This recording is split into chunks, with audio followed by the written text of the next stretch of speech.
Good afternoon, ladies and gentlemen, and welcome to the Studio of Greatness. I am your host, D. Clark, also known as the Creative Thought Scientist, Wallace Eannace's very own Chief Motivating Officer and Associate Partner. Glad to have you with us today. We have a very, very exciting show, a special guest, Mr. Patrick Decker. He is the President and CEO of Xylem Incorporated. And Patrick, here is what I know, that each one of us, we are not God, we are not the creator, but each one of us has a spark of divinity within us that gives us the capacity, the ability to create. Thus, this is why any invention that you see, from the Zoom that we are on right now, to passenger flights into outer space that we witnessed a few weeks ago, to Xylem Watermark, they all come from the mind and the ability of man. So welcome to the show, Patrick. Hey, D. Clark, thank you so much for having me. Really appreciate it. As I said to you, as we were getting ready for this today, best part of my day. Just couldn't be more proud to be here with you. Couldn't be more proud to have the partnership that we have together. With you being one of our really important and critical partners in how we serve customers in the water space. We're going to talk about a lot about that in a moment, but thank you, brother. Really appreciate it. Hey, I appreciate that. Thank you very much.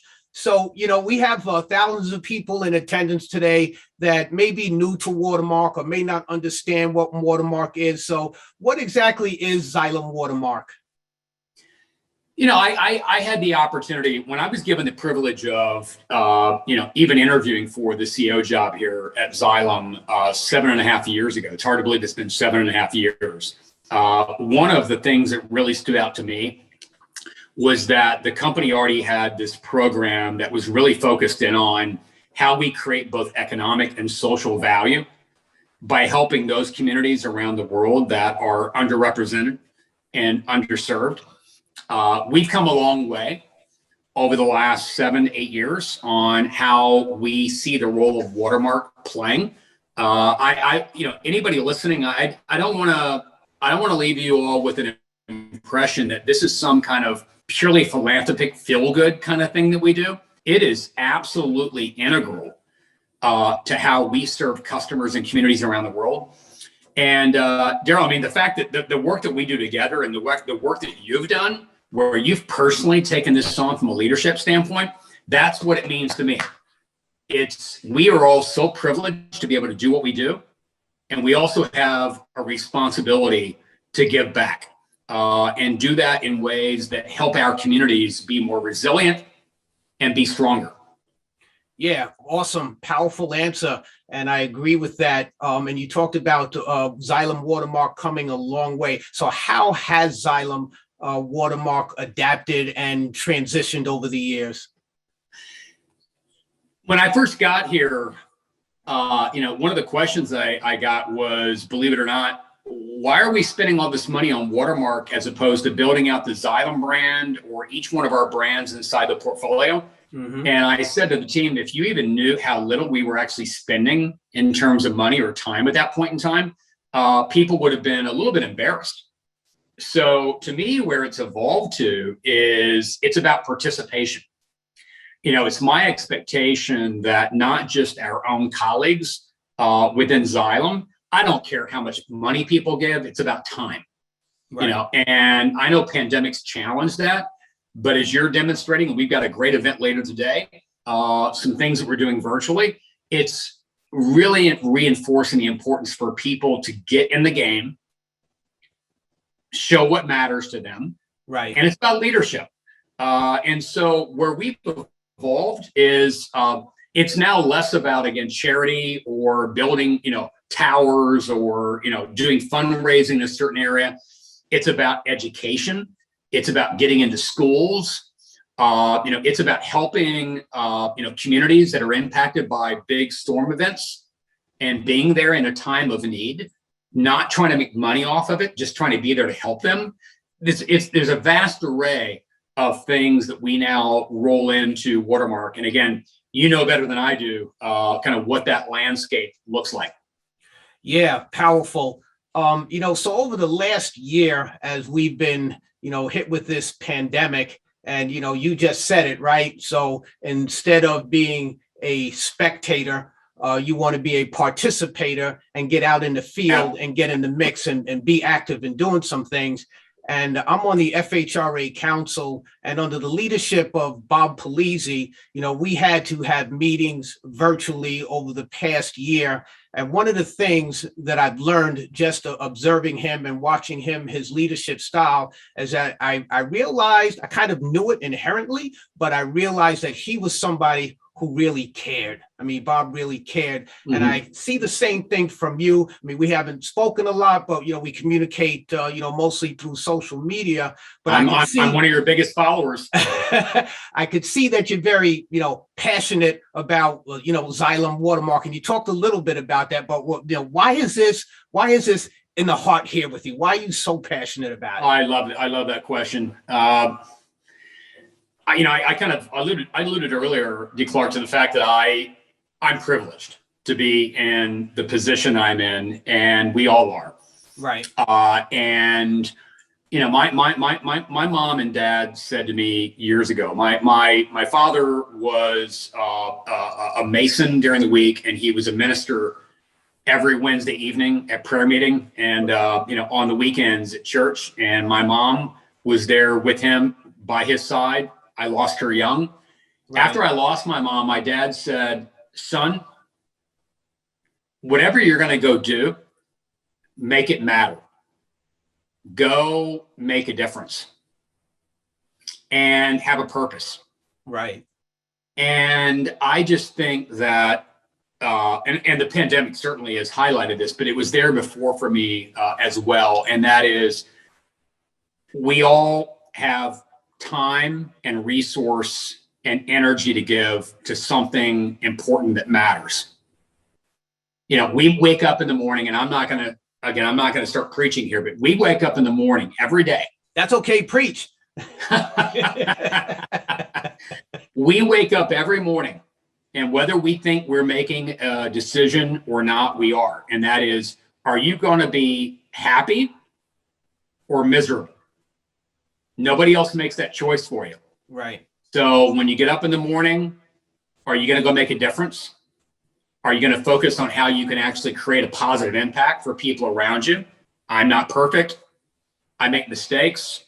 I can be a jerk. We all have our flaws. But when you get up in the morning, you got to make that choice. And I think for anybody who is serving the water sector, the choice that we're making is that we really want to help our customers impact their communities. And man, do we have the resources to go do that. And it's not just Xylem. I mean, we're not the only game in town here. But I tell the team all the time, if you're going to put on the bootstraps and come to work every day at Xylem, I want to know that you are in it. You are in the game. Awesome. You just said it, making decisions. So, if you wake up in the morning and you don't make a decision, that is a decision that you just made. Right? I love it. I love you. You took the words out of my mouth. Not making a decision is a decision. Yes. And yes, indeed. A few years back, let's talk about leadership since you brought that up.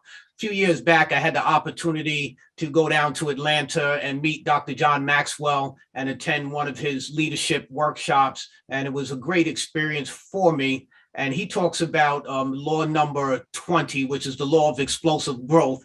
He says, if you want to add to your growth, lead followers. If you want to multiply your growth, lead leaders. And when I look at the Xylem leadership, I've worked with Dave Flinton for a long time. He's an incredible human being. You just added Matthew Pine to your team. I had an opportunity to meet with Joe Vesey at the Watermark event for the soccer club.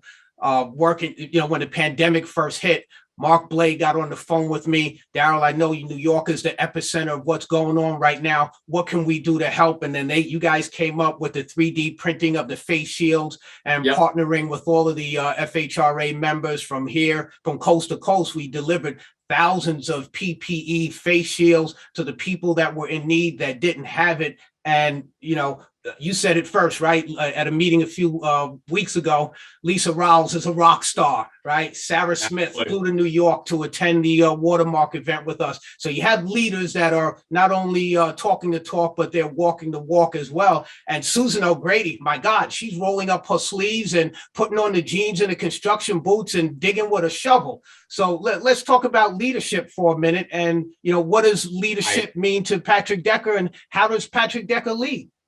There's a lot in that one, and every single person that you mentioned, you got the list right. They're hopefully they're all smiling right now, because at the end of the day, what matters most is you and I, and we are in this together. So we're only as good as we're able to support you and your team on what you're trying to do, and clearly you are leading with purpose. To me, I don't want to get, again, too preachy here. There are three things from my perspective that a leader of any organization can't delegate. It doesn't mean that we don't get everybody involved in it, but we have to own it. The first is strategic direction, kind of, mission, purpose, why are we here? What are we looking to do? Second is how we allocate capital, both financial, but also human capital. How do we allocate resources? What are our priorities? Again, I'm not involved in all those decisions, but I want to create an environment where people know that they're aligned. What are the big things that we got to go do? And that needs to be informed by the customer, but also by our people on the front line that are trying to serve them every day. But I got to tell you, the thing that I spend the most time on, and it's hard, it ain't easy, and I get it wrong most of the time, is what do I want the culture and climate of the organization to be? When people wake up in the morning, are they coming in with motivation, with a sense of empowerment that they can bring their authentic self to work every day? Right. And that's hard. There's a lot of crap that goes on every day. I mean, I can't control all elements, but it's my job to do the best I can with the leadership team and the leadership team broadly. That's why we do, once a month engagement sessions on Xylem now, and ask me anything sessions and get it out there. I need to get feedback. I need people to feel comfortable raising their hand and letting me know what's working, what's not working, but don't delegate up. If you see something that's not working, go fix it. And if you don't have the resources to go fix it, let us know. But man, D. Clark, we got a lot of work to do. So I don't want to suggest here that we're in some kind of nirvana. But in terms of what my role is to motivate and inspire leaders to motivate and inspire other leaders, and motivate and inspire the people on the front line that are working their backsides off to serve our customers. Yeah, that reminds me of a phrase that my colleague Jim Burns likes to use, which is become inspired. And that's awesome. So, you talk about having a purpose and having a why, right? Nietzsche said, if you can figure out the why, you can overcome almost any how. So we can overcome, we can achieve things. You're either in a fight, just left one, or heading towards one. There's always a battle going on, and we have the tools, we have the resilience to overcome those things and get things done. And and the question I'm asking the team all the time, and I'm sure you do as well, and that is, as we go into every meeting of any day, and that is, before we start this meeting, what problem are we trying to solve? Why are we having this meeting? Right. Because people are busy, and so what are we solving for? And I'm sure you find it as well. People have great intentions. Everybody does. I wouldn't want any member of our family collectively to be on the other side of the court from me. Right. Having said that, people are busy. They have a lot of things going on. And, it's easy for us to fill up our day with stuff. But again, each meeting, what are we trying to solve for? Right. Agree. I agree with you 100%. I'm not a big meeting guy, but when there is a meeting, what is the problem? And let's help find a solution to that problem. One of the solutions that you guys came up with several years back, I think it was in Thailand, there was a football team, a soccer Yep. team of about 12 to 14 kids, something like that. And, Yep. they were exploring a cave, and then all of a sudden there was some monsoon flooding going on. And I think you guys sent in some engineers and Godwin equipment to help, Yep. take some of that water out. Was that a Xylem water? Was that a Watermark event, or would you just consider that a humanitarian, effort? I wouldn't call it an event because it wasn't Yeah. something that was planned. But go Yeah, ahead. it was absolutely a humanitarian response. So the way it developed, and I was flying to Singapore for the Singapore Water Week event, and my wife and I had flown through Bangkok. My wife is Thai. Not that that matters in the story here, other than we had arrived in Bangkok, and I was in the hotel, and they had just located the boys in the cave. And a day went by where, like everybody else, I was just glued to the TV, but I wasn't really doing anything. And the more I watched it after a day, I thought, oh my God, I mean, the water that they're pumping out of that cave is like a trickle. There's got to be something that we as Xylem can do to help here. Yes. So I called one of my friends, network, part of the military there, and I said, his name's Kun-san. I said, you got to get me connected with the governor in Chiang Rai to let us help.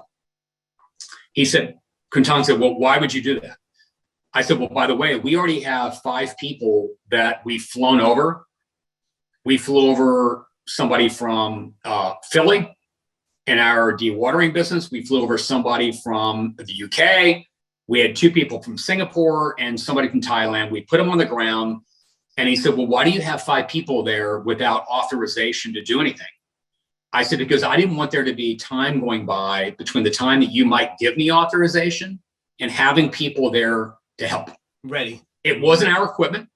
It was other competitors, but it wasn't, and you've heard us say this before. We got great pumps. We have better people. Right.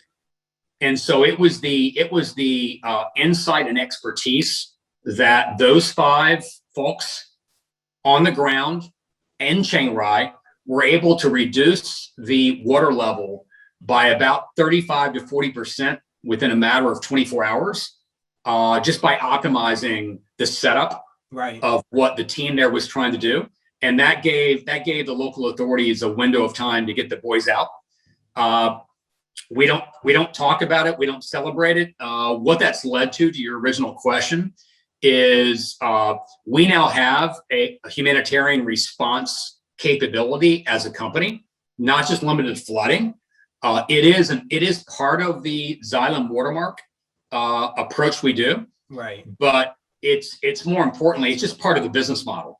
And so I would invite you, your colleagues, anybody watching right now, if there is ever a natural water disaster where you see there's a need to help, you count us in.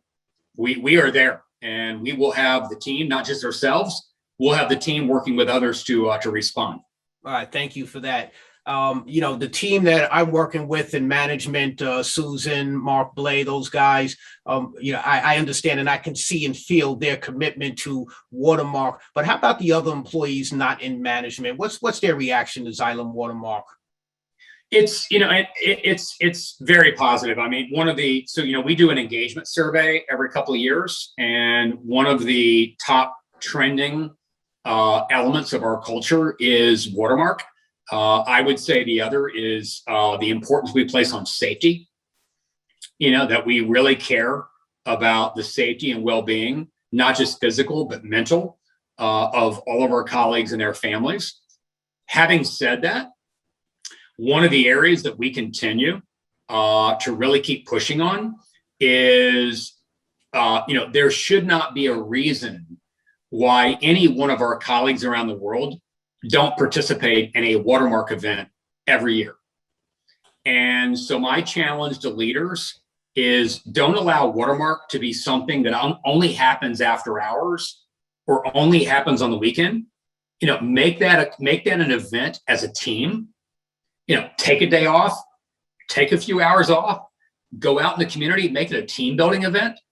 And every time we've done this, even here in New York or other locations, when we go out there and whether we're carrying water, buckets of water on our shoulders to celebrate and recognize women in Africa or other parts of the world that have to walk miles every day, right, to bring fresh, safe, clean drinking water. Every time we do that, Clerk, we get so many people from other businesses in our office park that come out and say, we didn't know what you guys did, but wow, we want to be a part of this.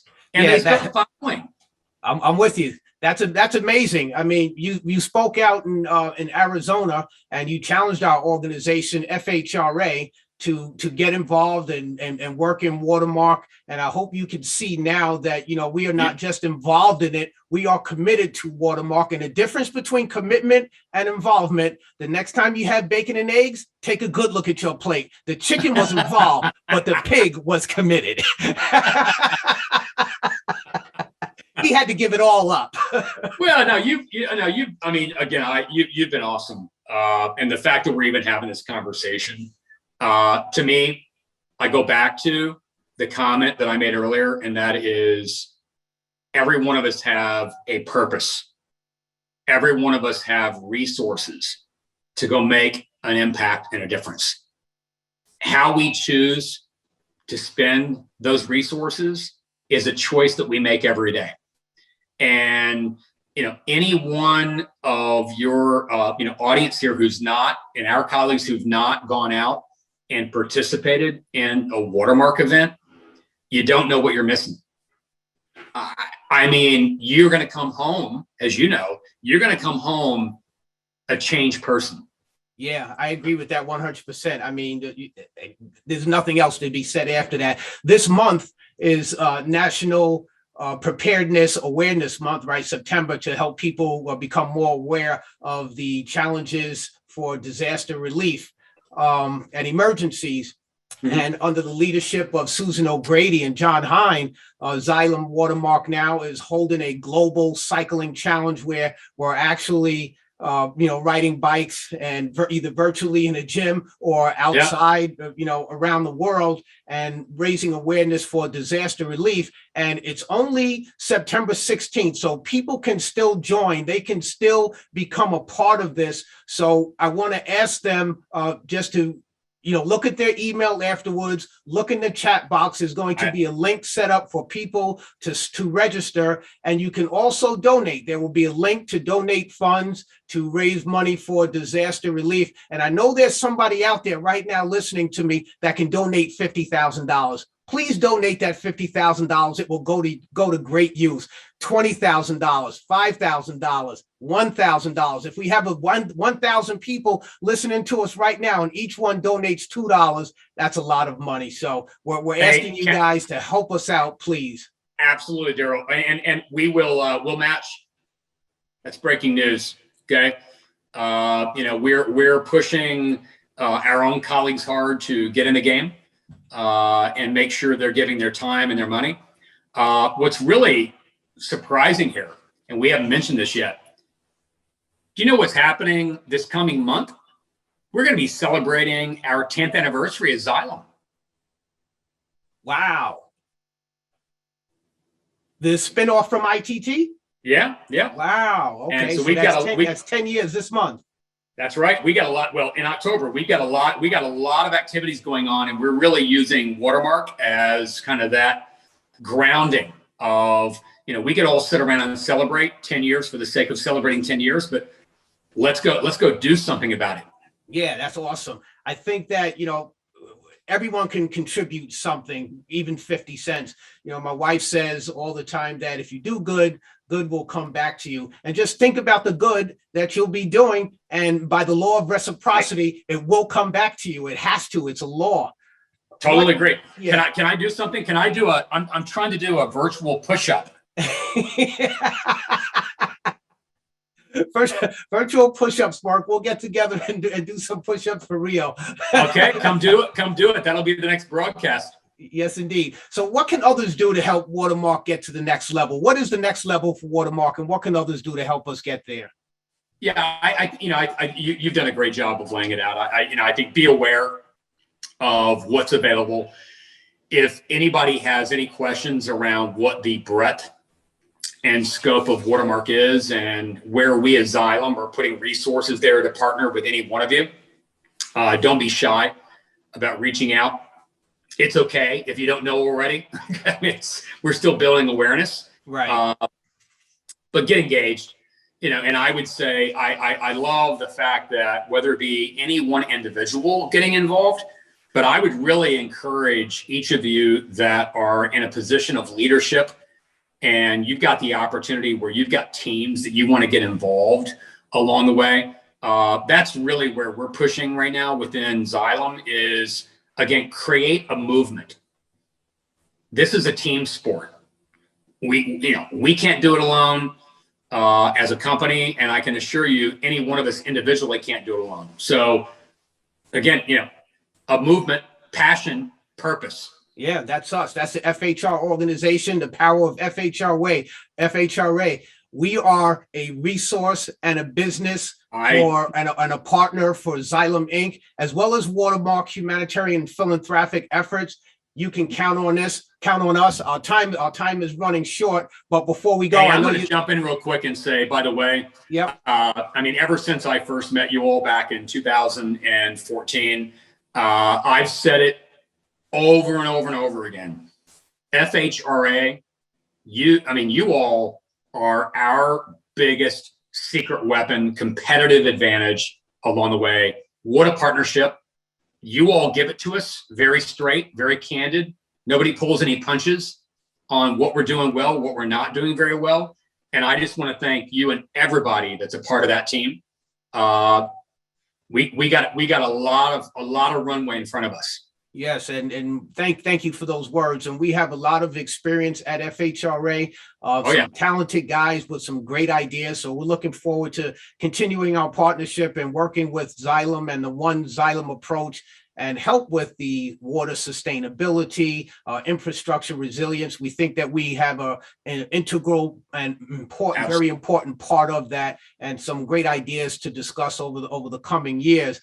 And as you mentioned, this is 10 years from the Xylem spinoff from ITT. And Patrick, I believe that when you came in 2014, that the stock was about $38 or so a share, and it's grown most recently to $138. And so congratulations on the stock price. That's pretty awesome. And, you're attracting investors. You're doing something right. Do you have any final thoughts?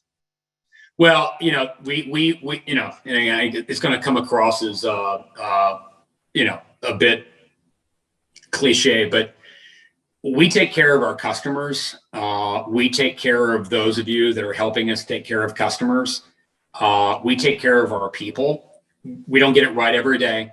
We make mistakes, but we stay focused on the things that we can control here. The stock price will take care of itself. That's creating economic value as we're creating social value. And, my commitment is to make sure that what we build here, not only as Xylem, but also as a collective partnership with you, your team, the broader team, is to make it sustainable, to make sure that we're here for the long run. We got a lot to do. And I just don't think there are many other companies and channels and partnerships that are out there that are doing things with a real purpose. So thank you so much for having me. And it's been, again, as I said at the beginning, the best part of my day. Yeah, thank you for joining us. that there you heard it, folks. Ladies and gentlemen, from President and CEO of Xylem Incorporated, Mr. Patrick Decker himself. Our time has run out. Remember, folks, chase your dreams because your dreams are not chasing you. I'm your guy, D. Clark, motivated and blessed. Soak it up. I am.